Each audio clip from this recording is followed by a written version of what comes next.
Amid a cascade of new details about what former President Donald Trump failed to do during the January 6th insurrection, a former federal prosecutor speculated Monday that he could possibly be hit with a charge of seditious conspiracy.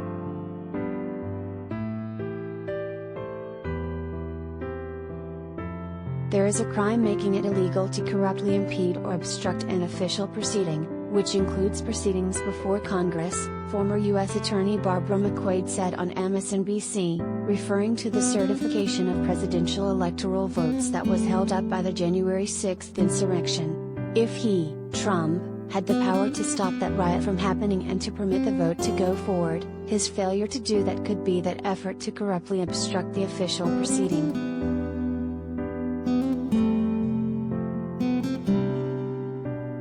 McQuade pointed to how Trump reacted during the insurrection.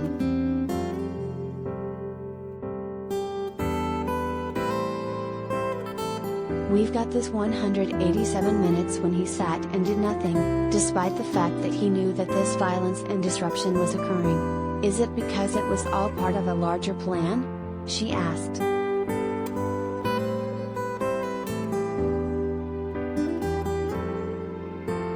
McQuade also suggested that Trump could face charges other than obstruction.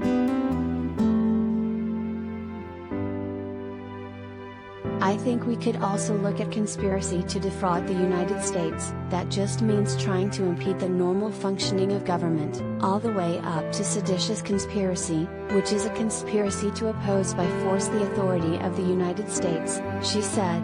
"And so I think all of those potential crimes are in play."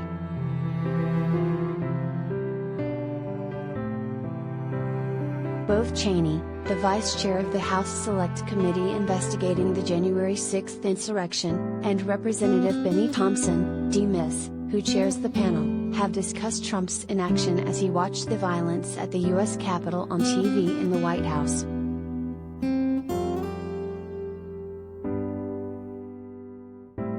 The president was told, "You need to say directly to your people to go home, leave the Capitol." And so it took over 187 minutes to make that simple statement. "Something's wrong with that," Thompson said on NBC's Meet the Press on Sunday.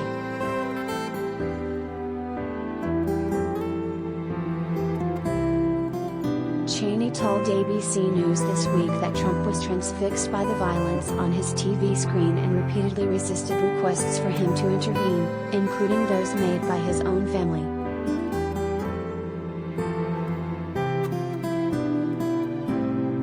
"We know as he was sitting there in the dining room next to the Oval Office, members of his staff were pleading with him to go on television to tell people to stop," Cheney told ABC's George Stephanopoulos Sunday.